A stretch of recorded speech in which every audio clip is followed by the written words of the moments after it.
What do those two have in common? What is the relationship between Eliza Doolittle and Henry Higgins and the 37th Psalm? Well, I'm so glad you asked. We're going to take a look at this psalm, but I want to, before we do that, the entire psalm is basically set out, or the tenor of it, or the mood of it is set out in the first two verses, and I want to share those with you. Do not fret because of evildoers. Do not be envious toward wrongdoers, for they will wither quickly like the grass and fade like the green herb. Just like Eliza says, just you wait. Whatever you might be going through, I mean, we listened to the Joel Osteen thing. Whatever you might be going through, just you wait. Because those that are, see, this was written, he even talked about Babylon. The Babylonian captivity was such that the Jewish people were seeing these idolaters, the folks that were not serving the true God, the Yahweh God, prospering, being successful, and they weren't. Quite the contrary. They were suffering. And this psalm is to encourage them. Now, Osteen was talking about the Babylons that we go through. Okay, and as I'm hearing that and the ending of our message, our lesson earlier, I'm going, again, this is why the Lord kind of dovetailed this whole thing together. Last week, Preston used an expression that I really, did I say really? I liked it. I thought it was so cool because it was reflective of what we're supposed to be in this age we're in right now. Castle of Calm. I like it.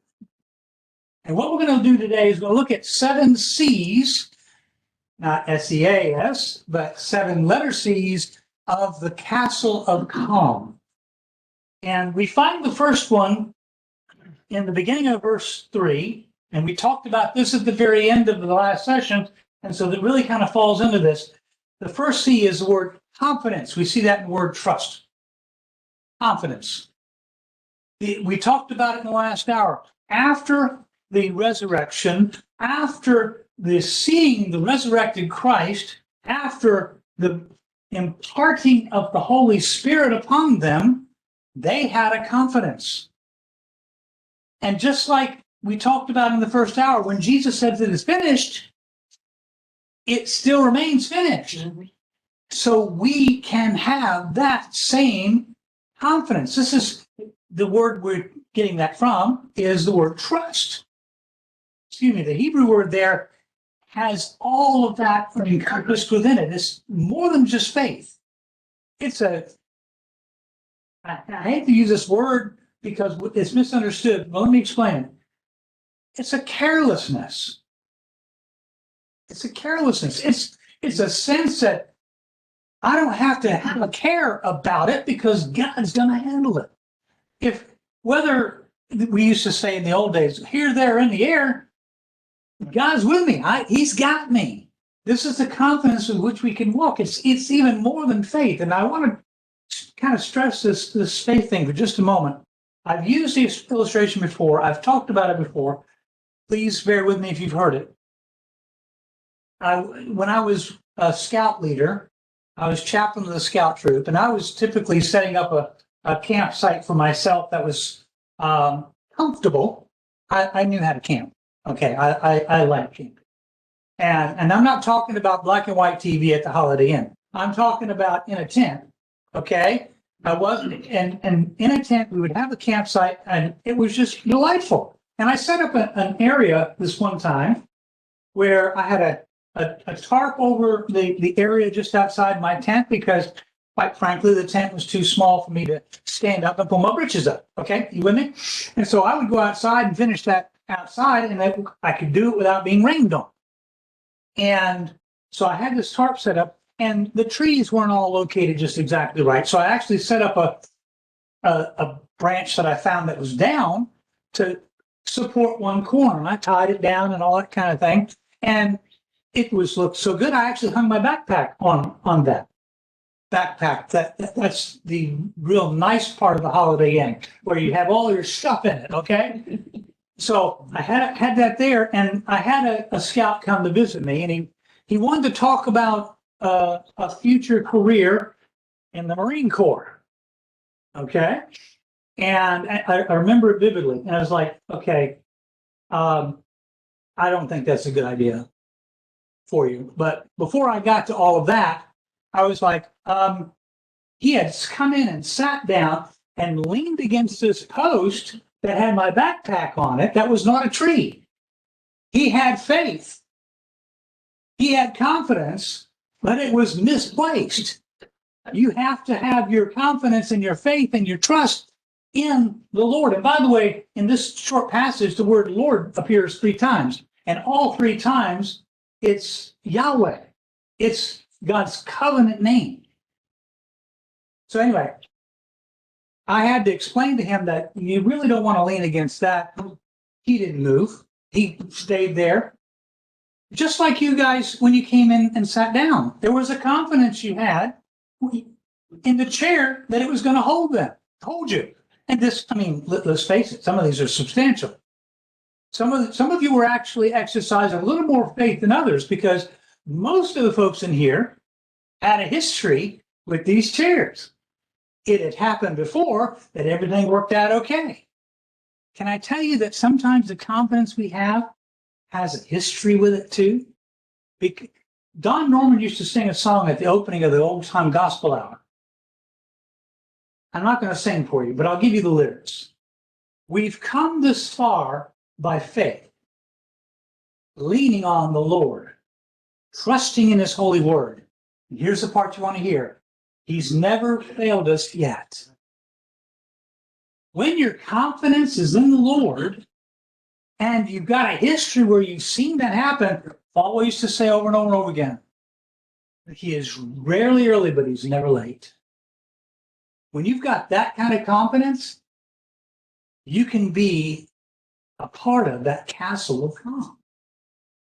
You can be like the apostles of old, where it did not matter what happened to this whole tent, because you had something waiting. Just you wait, Henry Higgins.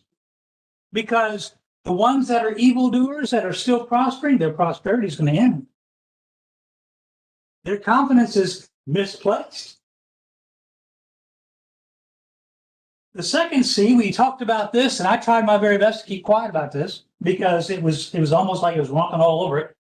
The second C is conduct. Trust in the Lord and do good. Do good. Again, a scout illustration.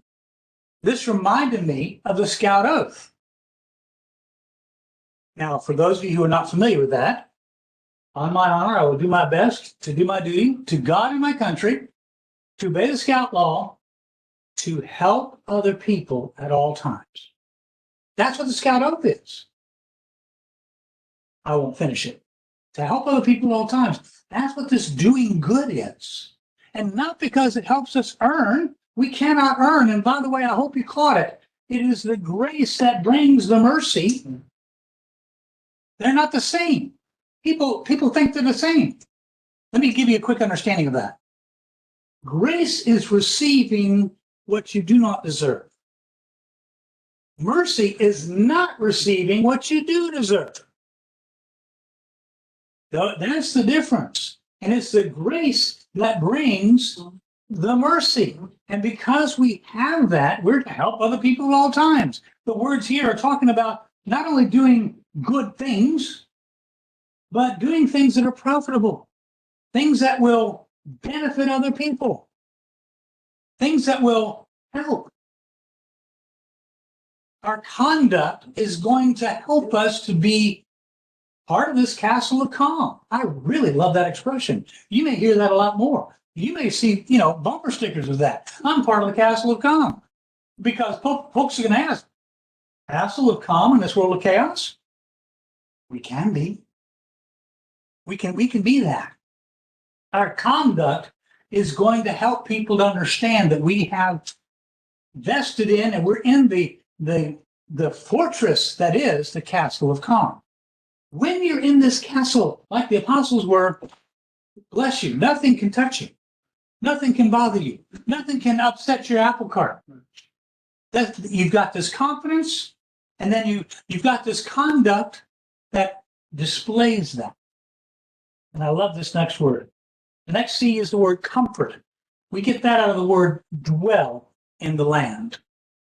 This word dwell isn't a matter of just existing and living, exchanging oxygen and carbon dioxide kind of thing wherever you are. It's a matter of foundation, comfort, settling. And by the way, this word land, there's a bit of a discrepancy here. We heard it talked about. It's really so neat how this all comes together. We heard it talked about where the Israelites had a land promise. And of course, this is the book of Psalms. And this is for the folks that are in Babylon. You're going to get back to your land. This is the promise here. Okay? Dwell in the land. And by the way, all of these words are imperatives. What is an imperative? Language came in here all of a sudden. It's a command. You must. You've got to do this. You've got to get comfortable. Now, what does this mean? Does that mean getting comfortable in the land? Like Joel was talking about, getting comfortable in Babylon? Perhaps. Comfortable in this world. I don't know how comfortable God wants us to be in the cosmos here. I don't think he wants us to get so comfortable that we're availing ourselves of some of the things that are sinful. You understand what I'm saying? God doesn't want that. But he wants us to have a comfort that knows that whatever happens here, God has something that's going to surpass. God has something that's going to overcome. We have a comfort level here in our castle of calm that allows us to go past that and to operate differently. And again, as you do this, folks are going to look at you and go, you're not quite as bothered by some of this stuff that I am. Because we have that comfort. The fourth C is the word cultivate, and we get that from the word cultivate. I hope that's not too difficult for you. The translations of this particular part of this verse is a little bit weird, because if you look at it in King James, it says, verily you shall be fed. But in the Hebrew, it is a command. It is an imperative. Cultivate. Do this. Well, how do the two get together? Where does the verily come from?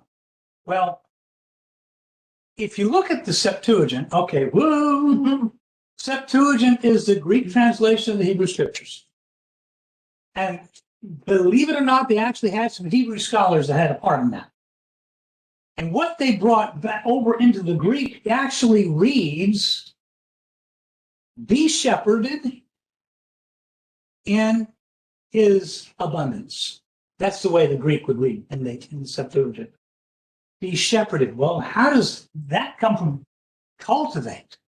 The Hebrew word here is shepherding. The Hebrew word here is, and that's where the King James gets fed. That was part of what the shepherd does, is feed the sheep. But it's more than just feeding, it's tending, it's caring for. And the faithfulness that we see in the King James is the word verily. It's true. You can count on it. He's faithful. Cultivate faithfulness. We can rest in the fact that he is going to shepherd us in spite of what we've got. Now, that does not mean, as Mr. Osteen would say, that you're going to get all of the stuff that you want. It means that your eternity is sure, and no matter what happens down here, it's all good. Right. Let's get that straight. If I believe God, I'm going to get that pink Cadillac I want. One, pink's not my color. Cadillacs are too big. I don't care if gas is too expensive. No, thank you. Now, I guess that was the old expression. I guess now it's a purple Tesla or something. I don't know. if we cultivate faithfulness, this is the way we're supposed to live faithfully. We're supposed to understand his care of us. I almost put down the word care because that's really kind of what the shepherd does. But cultivate was already there and had a seed in it, so we kept on going. So cultivate faithfulness. And by the way, there's another little aspect here. In this castle of calm that we dwell, we can be faithful. Let's not miss that. The faithfulness is there. It's in even the King James in the word verily. Let's understand that God wants us to be faithful in our castle of calm. Next, in verse 4, we see the word delight yourself in the Lord. And again, in Yahweh, delight, for that C is the word center. We danced around this in the first hour as well. Delight yourself in the Lord. Have everything that's in your life centered on whether or not it pleases God. Delight in delighting Him. Delight in pleasing Him. Delight in serving Him. And by the way, this particular command, and by the way, again, these are all commands, they're all imperatives. This has a promise. And He will give you the desires of your heart. Now let's understand something. Again, this is not, if you delight yourself in the Lord, you're going to get that purple Tesla. It's not what it says. When you are delighting yourself in the Lord, your desires of your heart are going to be changed. And all you really want is for Jesus to get glory. That's all you really want. So that's a centering, and it comes back to you. You center your life in pleasing God. You center your life in glorifying God. You center your life in all the things that Preston keeps on talking about, where you're going to talk to people about Jesus. You center your life in that, and those desires will come back to you. It's a spiritual thing. It has nothing to do with material. And by the way, in case you've missed this whole thing here about this castle of calm is the ability to live in a realm that is surpassing the physical while having to be in the physical. Are you with me? Yep. So, confidence, conduct, comfort, cultivate, center. The next one is commit. Commit your way to the Lord, again, Yahweh. And we get that again from the word commit. So David gave me a bunch of different C's already to start with. Commit. The Hebrew word here is actually rolling on to Yahweh. Roll your way, literally your road, your path, onto Yahweh. This is a surrender we were singing about. Surrendering to Him, committing to Him, and understanding that no matter what path that He takes us down, He can handle it. And the question the lady asked the guy with the glasses, that was amazing. Is it true that nothing can touch the Christian? Yes and no. My first response was, okay, let's ask Paul that. Let's ask James that. We talked about him in the first hour, Mr. Headless. You know, let's ask him. Is it true that nothing can touch the Christian? That's the no part. But that's the physical. When you are resting in all of this, that is so temporary. That is not your focus. That is not your center. And the world cannot touch what is real about you. And that's what puts you into this castle of calm, this surrendering, rolling onto Him, all of what my path looks like. We had a meeting at work Tuesday. And of course, meetings at work don't really happen at work. I'm on video and I'm on the computer. And it was one of those things where 10 after 4, I get called to a 4:30 meeting. Okay. And it's like, uh-oh. And my boss is out of the country. He's on vacation. And this is my boss's boss calling the meeting. Yeah, that was kind of the, what does he want? What's going on? So we get called into this meeting, and I'm going to give you the Reader's Digest version of it. Our company is experiencing some restructuring.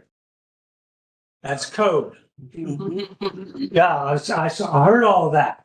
Okay, that's code. What that meant was there were people losing their jobs. And in the meeting, we learned that one young lady who was part of our team for about a year was no longer going to be a part of our team. She was a young intern, fresh out of school. It's very, I feel for her. Okay. But almost on the heels of that meeting, I started getting these emails from a name I wasn't familiar with. What in the world? Who is this? What is this? Sometime past, I had actually, not that I was dissatisfied. I love what I do in my work. I am just ridiculously happy in what I do. People, thank me for my help, and I can very honestly give them the Chick-fil-A answer. My pleasure. Okay? But I had applied for a different kind of position because it looked like it might help me to expand my skills and that kind of thing. I didn't get that job.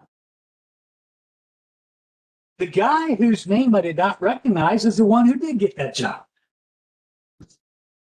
And his boss, to whom I applied, was one of those that was gone. Commit your way unto the Lord. Commit your way unto the Lord. I realized, and by the way, we had a discussion, and it was like he was wanting to know, is there something off? Is this an uncomfortable situation between you and me? I'm going, no, not at all. Not again. I'm ridiculously happy in what I do.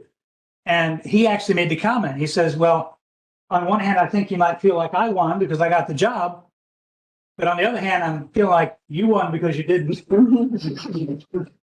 So he's struggling, but the Lord is blessing even there. Commit your way, your path, the route you're taking to the Lord. And the last C, I just went with continue, because it's kind of like this commercial you've seen. Maybe I think it's called Gloss Leaf.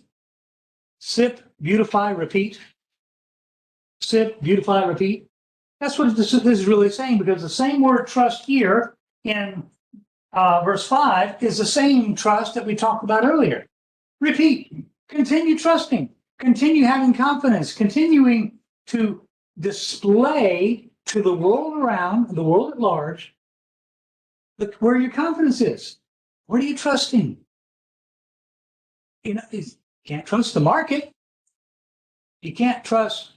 There's a lot out there you can't trust. Jesus and Yahweh God, you can trust. And as you continue in doing that, again, you find yourself literally in the castle of calm. So let's look at those 7 again. Confidence, conduct, comfort, cultivate, center, commit, continue. And we started this whole discussion with just you wait. And I want to share with you as we close some thoughts from the Treasury of David, which is a book that was written by Charles Spurgeon, that was a commentary on the book of Psalms, that talks about how the wicked and what they're headed to. Verse 13 of this chapter, he says on the part that says, for he sees that his day is coming. That's Yahweh God seeing his day. The evil man does not see how close his destruction is upon his heels. He boasts of crushing others when the foot of justice is already uplifted to trample him as the mire on the streets. Sinners in the hands of an angry God and yet plotting against his children. Poor souls. Thus to run upon the point of Jehovah's spear. You get the picture? Just you wait. Their time's coming. And if we rest in that confidence, we can overcome. In verse 20, Spurgeon writes, "But the wicked shall perish. Whatever phantom light may mock their present, their future is black with dark, substantial night. Judgment has been given against them. They are but reserved for execution." Ouch. "Let them flaunt their scarlet and fine linen and fare sumptuously every day." That sound familiar? "The sword of Damocles is above their heads." If you don't know what that is, look it up. Okay, that's an impending peril above their heads. And if their wits were a little more awake, now this is a different kind of woke. If their wits were a little more awake, their mirth would turn to misery. And then lastly, on verse 28, Spurgeon says, "They are preserved forever as the manna," listen to this is us now, "as the manna in the gold pot, which else had melted, was preserved in the Ark of the Covenant beneath the mercy seat. So shall the faithful be preserved in the covenant of the power of Jesus, their atoning sacrifice." And there is propitiation from the first hour. Twice. It is so neat to me when the Lord puts things together and we can see how they mesh in a way that